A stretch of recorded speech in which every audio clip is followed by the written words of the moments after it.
Bien bonjour tout le monde.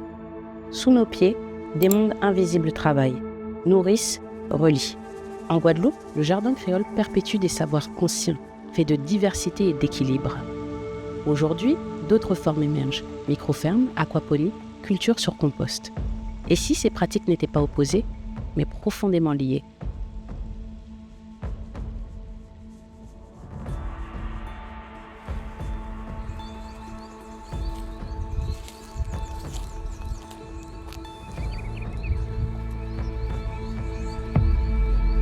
Claude Poulet, en son agriculteur, en capant des ponts naturels au moins, en son agriculteur ancien, technicien aussi d'élevage, de polyculture élevage, et mon connaîtement l'eau en tant qu'éleveur de lapins et de cochons. Donc on a expérimenté une structure qui pour développement agricole, mais qui était de nature, en tout cas dit, productiviste. Et c'est pour ça que moi je reviens dans ça. Donc voilà en gros.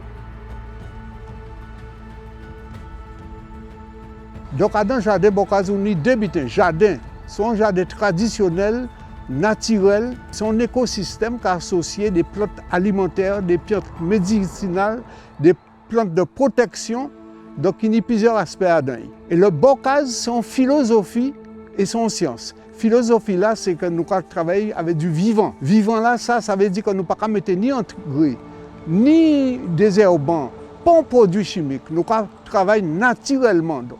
Alors, un jardin pour moi, c'est d'abord, et c'est pas pour moi tout seul, puisque on appartient au mouvement KBM, et nous travaillons ça. Un jardin, c'est d'abord boire et manger.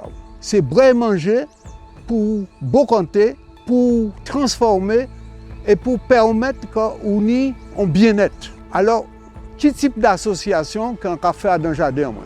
Alors, le jardin là, ça, on a d'abord observé la nature. Qui bitin, côté qui bitin. Et qui a poussé avec qui bitin. Donc c'est ça l'association. Donc moi, l'association, c'est mettre plantes médicinales en bas plantes alimentaires et qui permettent de déboucher sur un ensemble cohérent où il y a un qui aide l'autre. Son savoir ancestral et plus particulièrement, plus près de moi, c'est famille en moi. Son savoir que famille en moi transmet moi. Il y a pas de moins planter pour yo, il y a pas de moins planter ziyam jaune. Il y a pas de moins planter café, il y a pas de moins planter cacao. C'est ça, on a essayé de faire vanille. Nous tenons tout bité en jardin, nous, pour nous boire et manger, pour nous rester gaïa. Type de jardin là, ça, nous avons prôné pour plusieurs raisons.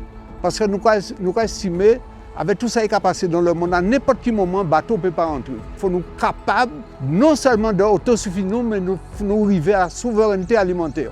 Deuxième butin, c'est que ça va permettre un bien-être général, parce qu'un jardin, pas uniquement boire et manger, c'est aussi une façon d'être par rapport au vivant, par rapport au cosmos, par rapport à la nature.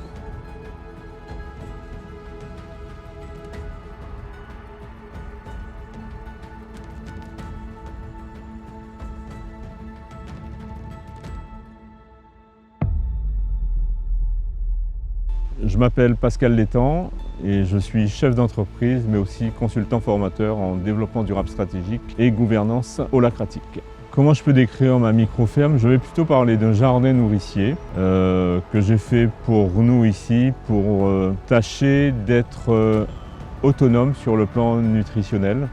Donc on essaie de manger ce qu'on produit et on produit ce qu'on mange.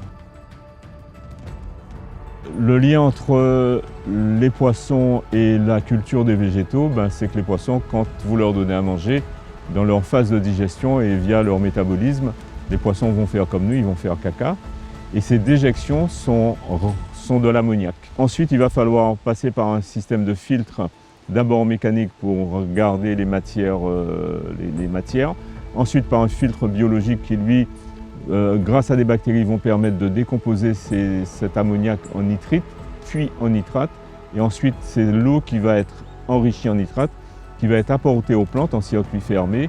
Et donc, ces plantes vont consommer cette eau qui est riche en éléments nutritifs.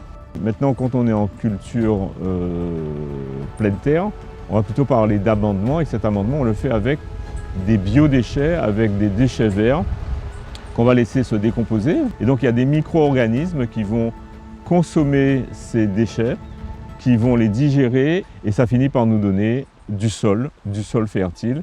Et ce compost, on va l'utiliser pour faire des amendements.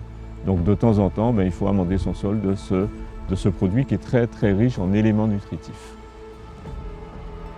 Le principe fondamental qui guide mon travail, c'est le respect du vivant. C'est-à-dire qu'ici on ne tue pas, ici on n'utilise pas de bactéricides, d'herbicides, on laisse la nature faire. Au mieux on peut réguler un peu, par exemple les fourmis manioc, je peux réguler un peu de temps en temps, mais sinon je laisse faire. Et on arrive à faire ça parce qu'on fait beaucoup d'associations, tout simplement. Alors ce qui me rapproche du jardin créole traditionnel, sans l'avoir cherché, non, parce que je suis beaucoup inspiré du jardin créole, mais c'est du jardin créole ici, c'est simplement de l'association de cultures. Alors ce qui va un peu faire exception, c'est le système d'aquaponie, mais c'est simplement un système naturel qu'on reprend et qu'on maîtrise un peu mieux, voilà, qu'on reconstitue. Mais tout ça, c'est complètement inspiré de la nature et des associations de cultures, donc on est dans un jardin créole. Un bon jardin nourricier, c'est un jardin qui te donne à manger et dans lequel tu te sens bien quand tu y vas. Voilà, moi en tout cas c'est mon exutoire. Quand j'ai envie de respirer, je me mets pieds nus et je gambade dans mon jardin. Un bon jardin, c'est un jardin qui a tout ça au besoin et qui permet vous d'atteindre l'objectif qu'on a fixé pour rester gaïa, pour trouver un bien-être, pour à la fois un bien-être corporel, matériel, mais aussi spirituel. Et donc c'est ça qui permet vous de mettre vous en contact avec la nature et qui permet vous de développer la solidarité. Parce que rien n'est pas possible si vous n'êtes pas solidaire, si vous n'êtes pas travailler avec la communauté. On a la chance d'avoir un climat qui est propice, de l'humidité, enfin bref. Et en même temps, on est en insécurité alimentaire et je pense qu'à un moment, il faut qu'on comprenne chacun que planter une graine, ça donne un arbre et ça donne des fruits et ça permet de se nourrir correctement. Eh bien, message en moins très simple. Planter pour manger et manger ça aura planté. Si je devais transmettre quelque chose à quelqu'un qui n'a jamais cultivé, j'ai juste envie de lui dire plante les graines des fruits que tu manges. Point. Et ça va te donner quelque chose ou pas, mais il y a une chance sur deux que ça te donne quelque chose. Donc plante les graines des fruits que tu manges. Mettez main en terre, mettons plante en terre, parlez bas plante là et parlez bas la terre et ça peut permettre vous de trouver un équilibre intérieur mais aussi un équilibre avec plante là.